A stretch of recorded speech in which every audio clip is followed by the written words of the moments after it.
Hello and welcome back. I am Arumba. Thank you for joining me. Let's play some more of our Europa Universalis IV tutorial series. How's it going, Filthy? Doing well. All right, so we mentioned last episode that we had enough spy network strength to do something with Denmark, but then we didn't do anything. Yeah, wise of us. Let's pick up another claim. Free guy too. He's not doing anything too.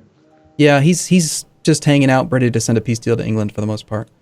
Okay. Remember, we could be doing like counter-espionage or improving with Castile. There's things that we could do, but it's not really that big of a deal. Let's go ahead and just pick up another claim on Norway. It's really the only option we have. Do it. Okay. And let's fabricate up a third one if we can, since it might be useful to have. So, where do I see our claims again after you've done that? What's the key? The E key is your diplomatic map mode. E. Okay. You can see. Why do I not see claim? Oh, because it's so close to us. It's basically on our little island. Okay. Yeah. Well, we had the one on Orkney. I fabricated the one up on Faroerna. The one in the northwest coast of, yeah. Okay, so go ahead and why don't you grab our army in Hampshire, and at the very, very bottom of the siege interface, there's this little button with a red arrow. That is how you order the assault. Okay, so grab their army in Hampshire. There's a little red button by the... I don't see shit. So, okay, I have the army selected. What am I looking for? It's a little button with a red arrow pointing up above where the cavalry indicator is on the siege. On the siege itself. The Siege of Hampshire. Next to the morale bar. Got it. Yeah, ordering an assault will be costly in lives. It also costs 5 fucking cross swords. Got it. Okay, do it. Let's do it. All right, now let's just go very slowly here and watch how this affects us. So we have 7,500 infantry right now.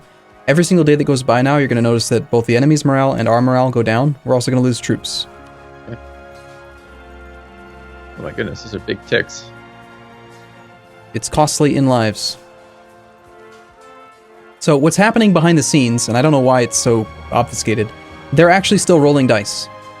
And so some phases we're doing better than others, but for whatever reason it doesn't show you the dice rolls. It's just like regular infantry combat.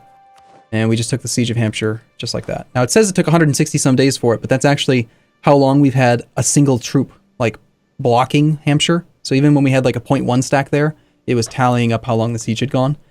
Okay. From when we actually decided to do the siege, that probably only took us like, I don't know, 60 to 90 days. It was really quite good. All right, we lost enough troops that we are underneath the necessary number to siege London. Okay. The reason why we rushed it was so we could go actually start the siege of London, and that's not actually the case. Well, Wallace is going to reinforce every single regiment at 100 troops per month. So next month, we're going to gain 10 infantry are going to recover 100 troops each. That's 1,000 men we're going to gain. Sorry, is there a quick way I can tell when I select the army how many regiments are in here? Like I can see if I scroll down, I can count the number of regiments without counting. Is there like somewhere it says like 7 regiments? Oh, yeah, right next to where it says infantry. That 10 is 10, how many 10 regiments? Okay, so we actually have 12 regiments of troops in this army, and 10 of them are infantry. So we'll reinforce 1,000 infantry a month. Yes. Okay, got it. With Wallace, otherwise it'd be 500. That's correct. Okay. Good. So yeah, we're going to back him off a second, and we have 54 war score. England is down to medium enthusiasm. Really, they're still medium enthusiasm. We've conquered every province in their homeland except London, and they're medium. Yep. If you hover over where it says medium, it'll tell you why. They're at 11 enthusiasm. The scale is if they have 0 or less, then they're considered low enthusiasm. If they're 20 or less, but above 0, it's medium, and 20 or greater is high enthusiasm.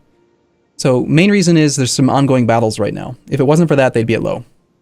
So ongoing battles will temporarily knock them up. He's fighting right now in Normandy, and he hopes that he can win, but it looks like France is probably going to beat him. Okay. So let's wait and see what happens there. And actually, we might take a peace deal right possibly after this battle. Because if he's already on low, we could peace out years in advance without having to siege down London. Those years could be spent recovering war exhaustion. They could be spent not paying full maintenance on our entire army. They could be spent... I can't get behind decisions like this if you change them every episode on me. Last episode it was, we should wait till 100. And this episode it's now. Let's get them now. Well, again, I'm just seeing the Leinster separatists are already causing some issues. We had to take out another loan just a second ago. We have some issues. Okay. By the way, we can tech up if you want. There's an alert at the top. Invest in Diplo technology. Is there...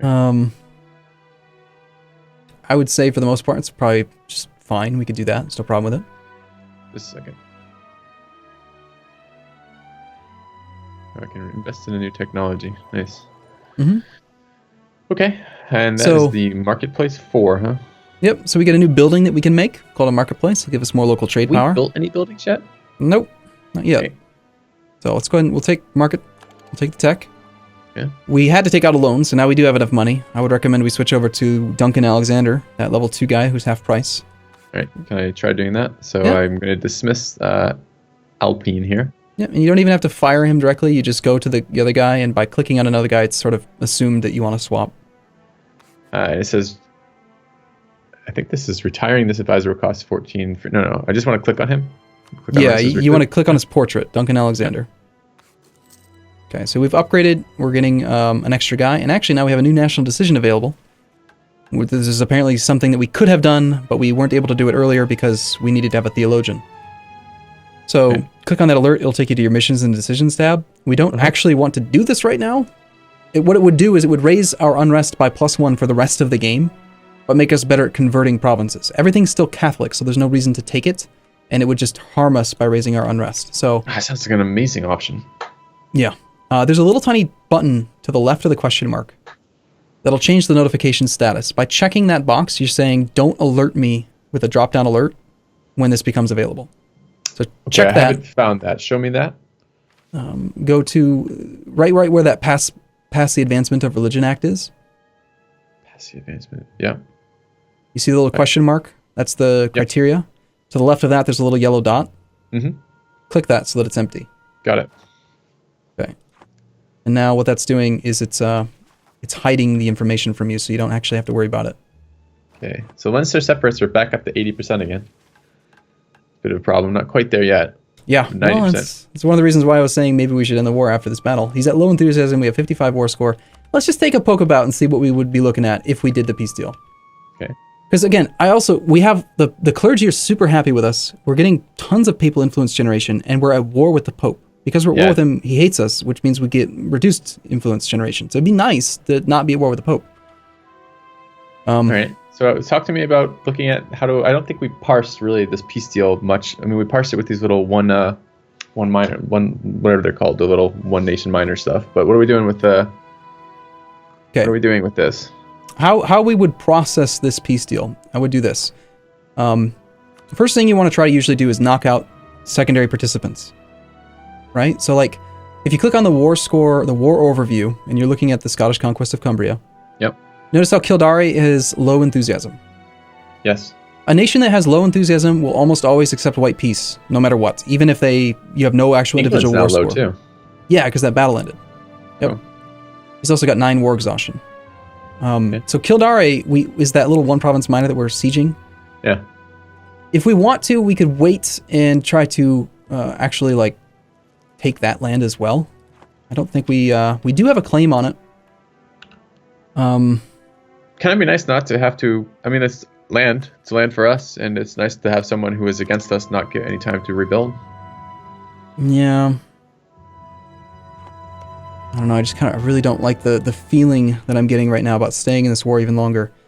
If we keep on it going, what could happen is that England might hit a tipping point and actually go bankrupt. Because they have no income right now, right? We're occupying almost their entire country. Mm-hmm. And yet they are. Then? Well, if they go bankrupt, then for 10 years they have no morale of armies.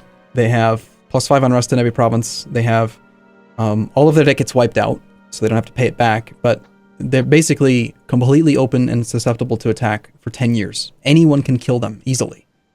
The only armies they can possibly have that have any strength at all are condottieri or condottieri, which are rented troops from other nations, or their allies.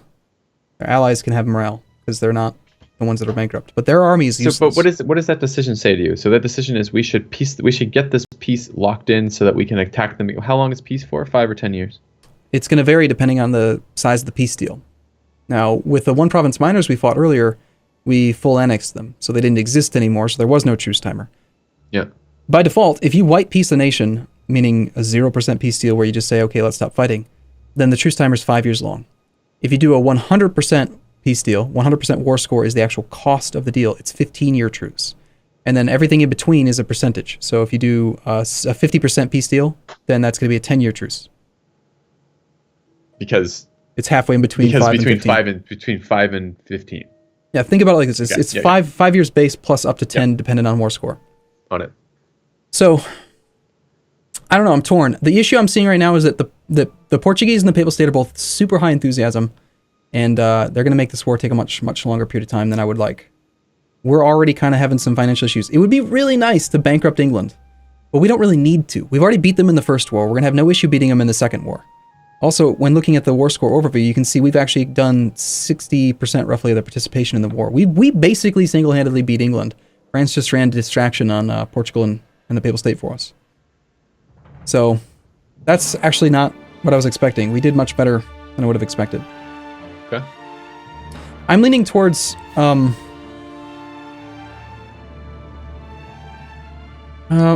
white piecing Kildare. And the reason for that is that if we were to just negotiate with England directly right now, then we would have a truce set with every participant equal to the war score, like the peace deal you made with the overlord, the primary, like the war leader. Okay. So if we were to peace out England for, say, a 10-year truce, we would have a 10-year truce with Kildare. If we white piece Kildare... only a 5 year because you want to attack them again. Exactly. It also could potentially allow us to attack England sooner, right? Because if England and Kildare still have an alliance, we could attack Kildare, England will honor the call, and now we get to fight England sooner than we were supposed to. Ah, I see. Got it. That's so. There is one drawback to that, of course, naturally, and that is that if you have a truce with someone, then you cannot co-belligerent them, which means that England would not be a co-belligerent, which means that taking stuff from them is twice as expensive. But it still would allow us to attack England again and not have to worry about any of the English allies like Portugal and the Papal State. Since he's not a co-belligerent, he wouldn't be allowed to call in his allies at all. So it would just be Kildare and England versus us, and I think we could beat them both. I'm really liking that plan. So go ahead and right-click on Kildare. Okay. Go to Sue for Peace. Sorry, the nation directly or through the peace deal menu? Either way, just get to the peace deal screen, however you're comfortable with doing it. Yep. Get to the peace deal screen with Kildare. Mm-hmm. And you'll notice now, while negotiating, and this is very important, at the very top of the summary, it says, we negotiate on behalf of our entire alliance while they are merely negotiating for themselves. Yes. Always read that top line. Just please never make the mistake of accidentally piecing out with the war leader for white peace when you're trying to white peace a secondary participant. Sure. That would be really, really bad. Obviously, England... I'm just giving him Lothian for this, right? Yeah, of course. You're surrendering to him, giving him everything we have. No. Okay. So he'll accept white peace. So go ahead and offer that to him. I'm not entirely sure. Okay, last time we did this, I didn't think something correctly clicked when we were going to war, and I want to make sure we don't have this right now. So I'm on the Scottish conquest of Cumbria. I have Kildare and Ide selected, so there's the two up there. It does say you negotiate on behalf of your entire alliance while they are nearly negotiating for themselves. What am I doing from here to do anything here? Just click the clear offer button. That just makes it, there's nothing. And then it should say white peace. The deal will establish a truce until 3rd of April. Yes. Yep. Okay. And then there's a green check because they are low enthusiasm and they don't want to be in the war anymore. Okay. So done. We send it. 1 day later, we get that, and we have white peace. Okay. So we're no longer at war. Do we want to wait till there's one more battle that we could take in Ulster on the 22nd when they complete, the 20th of March when they completed that unit? We could kill that. Is that worth it to get that little bit more war score? The only war score that matters... We don't pay a monthly tick thing, right? Yeah, the only war score that matters are integer increments, so 1%, 2%, etc. And each battle is worth... enough? I think it's pretty unlikely. It might... Can we see the increment value of our total war score? If you want to go through and count up all of the individual battles. Right now it's saying from 35 battles plus 24. I don't know if that's 24.1, 24.9. Yeah, that's what I was asking about. Like, can we see the decimals? But we can't. Okay. You'd have to add them all up. All right. One thing to check. Go on. One thing to check would be the ticking war score from occupying the war goal. It's currently at 8. If this was on like 7.6, then I would want to wait 1 month to get the extra tick to get it up to a numeric increment. All right, show me where I see that again. That little green arrow to the right of the war score thing. Arrow to the right of the war score. You see the red to green gradient where it says 57% on the... Yeah. To the right of all that, there's a little green uptick arrow. Yes, okay. Current ticking war score is 8.0. You can gain 17 more war score by achieving the war goal. So every single month we're gaining 0.4 war score for having Cumbria occupied, which was the thing we declared over originally. Yeah. Okay. So right now, England is on medium enthusiasm, so we need to wait until he's back down to low again before we Why is he on medium? He started a war again. I don't know. He wants to be at war. Doesn't make any sense to me. Like, he was just there. Nothing fucking changed. The game was paused. All we did was peace out Kildare. Why did that make him... It looks like he occupied a province in France. Or, Right. Maybe his allies trained a couple troops, which made the relative strength of alliance different, and so he feels like the alliance looks better than it did before. Who knows? There's so many variables. Okay. So in the meantime, we're reinforcing, getting ready to siege London. Mm-hmm. Let's go ahead and pull one of these troops off. We don't need to be suffering attrition on both of them. Okay. And we're just hanging out. We could be doing this right now. First off, we don't really need to have maintenance on right now. We could lower our maintenance if we don't feel like England's going to land on us at all. I kind of want to siege London. If this asshole sits around medium level, I kind of want to siege London. Okay, well, we have enough troops for it. Let's go ahead and get it started. Okay. I'll move those guys over. My point being that we probably don't want to lower maintenance while we're sieging London, right? We could. Having maintenance for a siege doesn't matter. Remember when we were attacking the one province miners, we were able to siege just fine with medium maintenance. Yeah, I guess that's true. The only real risk would be if England decides to land like a 6-stack somehow up here and we're on half morale and we can't actually recover it in time to do combat. Or the Papal State of the Portugal army comes up. Yeah, we need our rowboat spies out. We don't have shit for sight over there. Is there any way to get sight, by the way, that isn't based directly on military armies? Yes. If you take espionage ideas as an idea group, you can spy on nations, and if you look at your covert actions on any other nation, there's something in there called Infiltrate Administration. And actually it looks like they got rid of the pairing up with the spy network ideas, whatever. It's just you have to have a diplomatic technology 27. So basically at the very, very end of the game, yes, you can spy on other nations' movements. Okay. It'll take a while. Yeah. I cannot believe how stupid... Diplomatic 3 or 4, right? Yeah, I cannot believe how stupid France has been. By the way, Leinster's back up to 80%. I am very motivated to end this war. Okay. Well, England's still medium happy. Yep. You see the little war score overview at the bottom of the screen? You see that little yellow horse next to his flag? War score overview at the bottom of the screen, yellow horse next to his flag, yes. That is a visual indicator for the war enthusiasm of the war leader. So when that turns red, you'll know that he's down to low. Okay. You don't have to keep that war score overview open all the time. You can just wait until it turns red. Got it. Hey, Wallace, let's see how good you are at rolling siege dice. Yeah, I'm watching that too. Actually, am I watching it? How much money are we making? -2. Perm has nobles seizing power. Yikes. It's not good for him. I think France is actually going to lose what's going on over there. Ooh, he's actually fighting in Ceuta. There's a fairly sizable battle happening right now down in Africa. Yeah. And you see down there, he's got 18,000 versus 16. Yeah, Jean Barreau, his historic general, the 4413.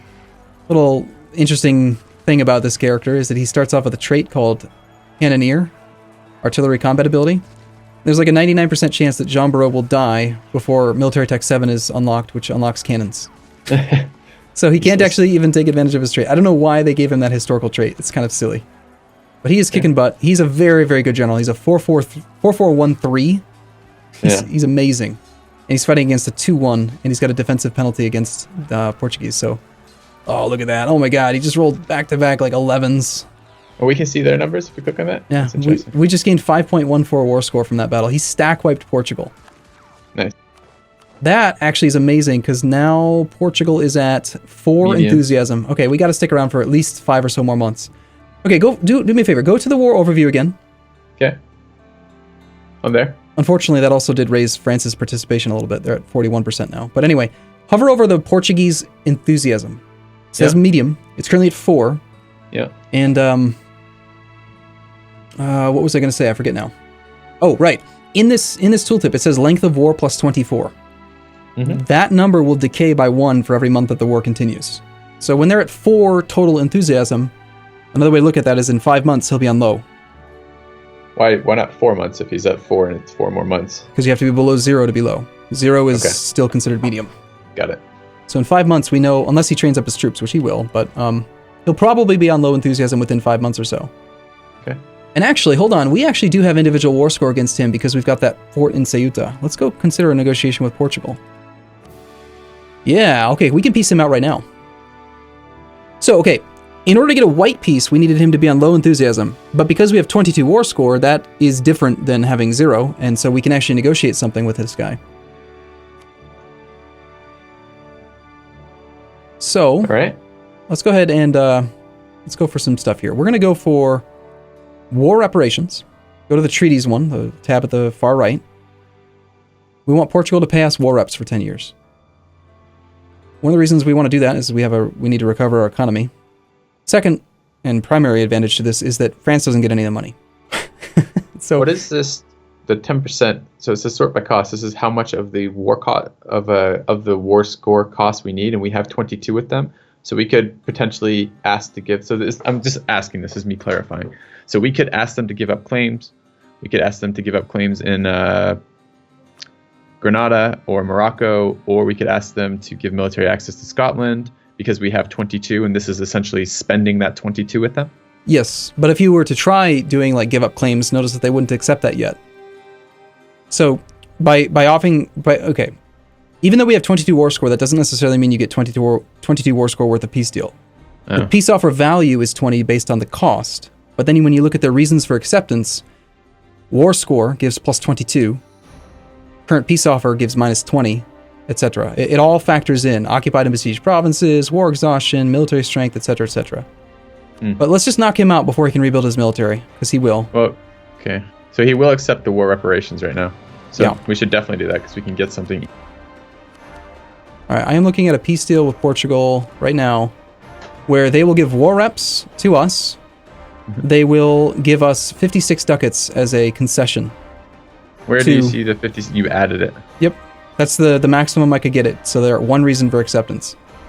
We get 33 of those ducats because it's split between participation. So France is going to get 40%, we get 60%. Okay. But the great thing about the war reps is we get all of it because it's actually a monthly negotiation, not an upfront thing. Perfect. And since we're not trading any land, even though we called France in on a promise of territory, he can't get upset because we're not taking any land either. Okay. And it's a separate piece. So I'll piece. hit send demand then. Yep. Go ahead. All right. Okay, and tomorrow, yeah, there goes Portugal. So, yep. I see you've surrendered Lothian. No. That's correct. That was the primary negotiating chip on our side, I thought. We'd give them our capital. Now, one thing to just consider is that sometimes piecing out secondary partners may lower your war score with the war leader. And the reason for that is if you have a huge number of provinces in a country occupied, and that's where most of your actual war score is coming from with the war leader, and then you remove that participant from the war, now the percentage of land you have sieged relative to the total amount that the enemy alliance owns is different, and so your war score could actually go down. Does that make sense? No. Okay. Say it again. Let's say that all of our war score was coming from occupying Portugal. We haven't touched any English holdings. Yeah. Okay. I think I understand that. I actually think the exact opposite here occurred, right? Because I think they had, because if you look, England's war enthusiasm just changed and it went to low. And that if we look at what you were saying was if we occupied Portugal and then Portugal was removed from that, the alliance that used to include Portugal but no longer does says we don't have all this land occupied. Percentage wise, our occupied land is much lower, therefore we're more enthusiastic about continuing the war. And did the exact opposite just occur here? Because we have a large, okay, so that makes sense then. I'm just saying it as like hey, we're still doing the tutorial thing, like, hey, just be aware. Sometimes doing a peace deal may harm your war score with the war leader. You got to think about how the dynamics are going to change here. In this case, almost all of our war score is coming from England, so no matter what we do, it's not going to go down. Yeah. But, yeah. Okay. So, but we maybe negotiate with England on the start of next episode. Yeah, sounds good. All right. Thanks for watching, everyone. We'll see you again soon. See you guys tomorrow.